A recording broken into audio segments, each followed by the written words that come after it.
ಆತ್ಮೀಯ ವೀಕ್ಷಕರೇ, ಶಂಕರನಾಗ್ ಕಲಾವೇದಿಕೆ ಅಧ್ಯಕ್ಷರಾದಂತಹ HSC ದಿವ್ಶಂಕರ್ sir ನಮ್ಮ ಜೊತೆ ಇದ್ದಾರೆ.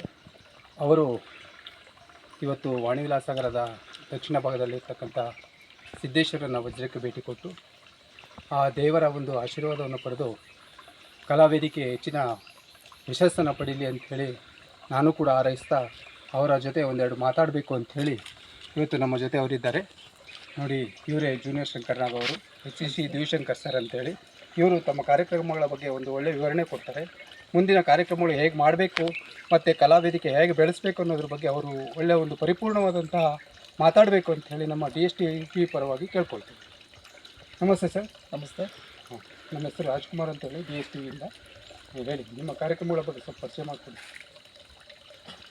ಅಭಿಮಾನಿ ದೇವರುಗಳಿಗೆ ಈ ನಿಮ್ಮ ಜೂನಿಯರ್ ಶಂಕರನಾಗ್ರವರ ಹೃದಯಪೂರ್ವಕ ಪ್ರಣಾಮಗಳು. ಅಭಿಮಾನಿಗಳೇ, ಮೊನ್ನೆ ತಾನೇ 17ನೇ ತಾರೀಕು ಕರ್ನಾಟಕ ರತ್ನ ಪವರ್ ಸ್ಟಾರ್ ಪುನೀತ್ ರಾಜ್ಕುಮಾರ್ ಅವರ ಹುಟ್ಟುಹಬ್ಬ 51ನೇ ವರ್ಷದಿತ್ತು. ಸೊ ಆ ಒಂದು 51ನೇ ವರ್ಷದ ಹುಟ್ಟುಹಬ್ಬ ಅಂಗವಾಗಿ ಅದರ ಜೊತೆಯಲ್ಲಿ ಕನ್ನಡಿಗರ ಆರಾಧ್ಯ ದೇವ ಡಾಕ್ಟರ್ ರಾಜ್ಕುಮಾರ್ ಅವರ ಏನು 97ನೇ ವರ್ಷದ ಹುಟ್ಟುಹಬ್ಬದ ಅಂಗವಾಗಿ ಏಪ್ರಿಲ್ 25ನೇ ತಾರೀಕು ರಾಜ್ಯ ಮಟ್ಟದ ಕವಿಗೋಷ್ಠಿ ಮತ್ತು ಭರತನಾಟ್ಯ, ಭಜನೆ, ಉರ್ಮೆ, ತಮಟೆ ಇನ್ನೂ ಇತ್ಯಾದಿ ಕಾರ್ಯಕ್ರಮಗಳನ್ನು ನಾವು ಸ್ಪರ್ಧೆಗಳಾಗಿ ಹಮ್ಮಿಕೊಂಡಿದ್ವಿ. ಇದು ಭಾಳ ವರ್ಷಗಳಿಂದಲೂ ಸಹ ನಾವು ನಡೆಸ್ಕೊಂಬರ್ತಾ ಇದ್ದೀವಿ ರಾಜ್ಯ ಮಟ್ಟದ ಕಾರ್ಯಕ್ರಮನ. ಈ ಎರಡೂ ಕಾರ್ಯಕ್ರಮನ ಯಾಕೆ ನಾವು ಒಟ್ಟಿಗೆ ಇಟ್ಕೊಂಡಿದ್ದೀವಿ ಅಂತ ಹೇಳಿದರೆ, ಕೇವಲ ಒಂದು ತಿಂಗಳು ಮಾತ್ರ ಡಿಫ್ರೆನ್ಸ್ ಇರುತ್ತೆ. ಸೊ ಹಾಗಾಗಿ ಪುನೀತ್ ರಾಜ್ಕುಮಾರ್ ಅವರ ಮತ್ತು ಕನ್ನಡಿಗರ ಆರಾಧ್ಯ ದೇವ ಡಾಕ್ಟರ್ ರಾಜ್ಕುಮಾರ್ ಅವರ ಈ ಮಹಾನ್ ಕಲಾವಿದರ ಹುಟ್ಟುಹಬ್ಬವನ್ನು ಏಪ್ರಿಲ್ 25ನೇ ತಾರೀಕು ಶನಿವಾರ ಹಿರಿಯೂರು ನಗರದಲ್ಲಿರ್ತಕ್ಕಂಥ ಏನು ನೆಹರು ಮೈದಾನದಲ್ಲಿ ನಾವು ಹಮ್ಮಿಕೊಂಡಿದ್ವಿ. ಇದು ಶಂಕರನಾಗ್ ಅಭಿಮಾನಿಗಳ ಕಲಾವೇದಿಕೆಯಿಂದ ಈ ಒಂದು ಕಾರ್ಯಕ್ರಮವನ್ನು ಪ್ರತಿ ವರ್ಷ ಮಾಡ್ತಾಯಿದ್ವಿ. ಹೌದು ಹೌದು ಹೌದು ಪ್ರತಿ ವರ್ಷ ಮಾಡ್ತಾಯಿದ್ವಿ. ಬಟ್ ಏನಪ್ಪ ಅಂತಂದು ಹೇಳಿದರೆ, ಈ ಪ್ರತಿ ವರ್ಷ ಕಾರ್ಯಕ್ರಮದಲ್ಲಿ ಈ ವರ್ಷ ಮಾಡಿದ್ದು ಮುಂದಿನ ವರ್ಷ ಮಾಡಲ್ಲ, ಬೇರೆ ಬೇರೆ ವಿಭಿನ್ನವಾಗಿ ಮಾಡ್ತಾಯಿದ್ವಿ. ಮುಖ್ಯ ಅತಿಥಿಗಳನ್ನೆಲ್ಲ ಕರೆಸ್ತಾ ಇರ್ತೀವಿ. ಮುಖ್ಯ ಅತಿಥಿಗಳಿಗೆ ಸನ್ಮಾನ ಇರುತ್ತೆ. ಮತ್ತು ಈ ಕಾರ್ಯಕ್ರಮದಲ್ಲಿ ಭಾಗವಹಿಸಿರ್ತಕ್ಕಂಥ ಪ್ರತಿಯೊಬ್ಬ ಕಲಾವಿದರಿಗೆ ಪ್ರಶಸ್ತಿ ಪತ್ರ ಇರುತ್ತೆ, ಸನ್ಮಾನ ಇರುತ್ತೆ.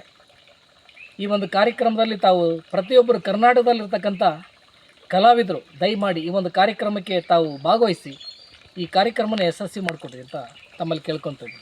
ಅಷ್ಟೇ ಅಲ್ಲ, ಇದೆಲ್ಲದರ ಜೊತೆಯಲ್ಲಿ ಆ ತಂಡದ ನಾಯಕರಿಗೂ ಸಹ ಸನ್ಮಾನ ಇರುತ್ತೆ, ಪ್ರಶಸ್ತಿ ಪತ್ರ ಇರುತ್ತೆ. ಈ ಒಂದು ಕಾರ್ಯಕ್ರಮಕ್ಕೆ ಹೇಗಪ್ಪ ಬರೋದು, ಯಾವ ರೀತಿ ಹೆಸರುಗಳನ್ನು ನೋಂದಾಯಿಸ್ಕೋಬೋದು ಅಂತ ಹೇಳಿ ನಿಮಗೆ ಈಗಾಗಲೇ ಯೋಚನೆ ಬರ್ತಾ ಇರ್ಬೋದು ಅನಿಸುತ್ತೆ. ವೀಕ್ಷಕರೇ, ಏಪ್ರಿಲ್ 25ನೇ ತಾರೀಕು ಇರೋದ್ರಿಂದ ತಾವುಗಳು ಏಪ್ರಿಲ್ 15ನೇ ತಾರೀಕು ಅಷ್ಟರೊಳಗಡೆ ನಮ್ಮ ಹೆಸರುಗಳನ್ನು ನೋಂದಾಯಿಸ್ಕೋಬೇಕು. ಕವಿಗಳು 2 ಕವನಗಳನ್ನು ಕಳಿಸ್ಕೊಡ್ಬೇಕು ನಮ್ಮ ವಿಳಾಸಕ್ಕೆ. ಇನ್ನು ಉಳಿದಂಥ ಭರತನಾಟ್ಯ ಮಾಡ್ತಕ್ಕಂಥವ್ರು, ಇನ್ನು ಭಜನೆ ಮಾಡ್ತಕ್ಕಂಥವ್ರು, ಇವರೆಲ್ಲರೂ ಸಹ ಅವರ ಒಂದು ಕಲಾ ತಂಡದ ಹೆಸರನ್ನು ನಮ್ಮಲ್ಲಿ ನೋಂದಾಯಿಸ್ಕೊಂಡ್ರೆ 15ನೇ ತಾರೀಕಿನೊಳಗಾಗಿ ಆ ಕಲಾ ತಂಡದ ಹೆಸರುಗಳನ್ನು ನಾವು ಇನ್ವಿಟೇಷನಲ್ಲಿ ಅವ್ರನ್ನ ಹೆಸರನ್ನು ಪ್ರಿಂಟ್ ಮಾಡ್ತೀವಿ. ಅವ್ರನ್ನ ಕಾರ್ಯಕ್ರಮಕ್ಕೆ ಕರೆಸ್ಕೊತೀವಿ. ಹೌದು, ಸಂಜೆಯಿಂದ ಅಂದರೆ ಬೆಳಗ್ಗೆಯಿಂದ ಸಂಜೆವರೆಗೂ ಕಾರ್ಯಕ್ರಮ ನಾವು ಹಮ್ಮಿಕೊಂಡಿದ್ದೀವಿ. ಭಾಳ ವಿಭಿನ್ನವಾಗಿರುತ್ತೆ, ಸಾಂಸ್ಕೃತಿಕ ಕಾರ್ಯಕ್ರಮ ಇರುತ್ತೆ. ಇವರೇ, ನೀವು ಕೇಳಿದ್ದು ಭಾಳ ಖುಷಿ ಆಯಿತು. ಇವತ್ತು ಈ ವಜ್ರಸಿದ್ದೇಶ್ವರ ಈ ಸನ್ನಿಧಿಗೆ ಬಂದದಕ್ಕೆ ತಾವು ಸಹ ನಮಗೆ ಪರಿಚಯ ಆದ್ರಿ, ಭಾಳ ಖುಷಿ ಆಯಿತು. ಭಾಳ ವರ್ಷಗಳಿಂದಲೂ ನಾವು ಈ ಕಾರ್ಯಕ್ರಮಗಳು ಮಾಡ್ತಾಯಿದ್ದೀವಿ. ಆದರೆ ಜನತೆ ನಮಗೆ ಅತಿ ಹೆಚ್ಚು ಸ್ವಲ್ಪ ತನುಮನ ಧನ ಸಹಾಯಗಳೊಂದಿಗೆ ನಮ್ಗೆ ಸಹಕರಿಸಬೇಕಾಗುತ್ತೆ ಈ ಕಾರ್ಯಕ್ರಮ. ಯಾಕಂದರೆ ಯಶಸ್ವಿ ಆಗಬೇಕಂದ್ರೆ ಹೆಚ್ಚಿನ ಜನಗಳು ಸೇರಬೇಕು. ಹಾಗಾಗಿ ತಮ್ಮ ಕಲಾವೇದಿಕೆ ಬಗ್ಗೆ ಹೆಚ್ಚಿನ ಪರಿಚಯ ಮಾಡಿಕೊಟ್ಟಿದ್ದಕ್ಕೆ ನಮ್ಮೆಲ್ಲರ ಪರವಾಗಿ ತುಂಬ ಧನ್ಯವಾದಗಳು. ಓಕೆ, ಧನ್ಯವಾದಗಳು.